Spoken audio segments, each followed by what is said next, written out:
வணக்கம். நான் டாக்டர் என் திருப்பதி பேசுகிறேன். கடந்த 20 நாட்களுக்கு முன்பாக எனக்கு ஒரு அசாதாரண சூழ்நிலை ஏற்பட்டது. அந்த நேரத்தில் நேரிலும் போனிலும் எனக்கு நண்பர்களும் சகோதரர்களும் சகோதரிகளும் நிறைய ஆறுதல் கூறினர்கள். அதற்கு முதலில் நன்றியை தெரிவித்துக் கொள்கிறேன். சிலரிடம் நண்பர்களிடமும் சகோதர சகோதரிடம் நேரில் சென்று என்னால் விளக்கம் கூற முடியவில்லை. காவல் நேரம் இல்லாமையால் என்னால் அந்த நேரில் வந்து உங்களிடையே சந்தித்து என்னுடைய நிலையை புரிய வைக்க முடியவில்லை.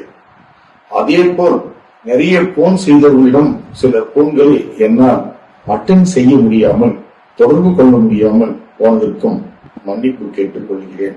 அதையெல்லாம் மனதில் வைக்காமல் எனக்கு இந்த நேரத்தில் என்னுடனே என்னை நீங்கள் ஆதரிக்கும்படி உங்களை அன்புடன் கேட்டுக் கொள்கிறேன்.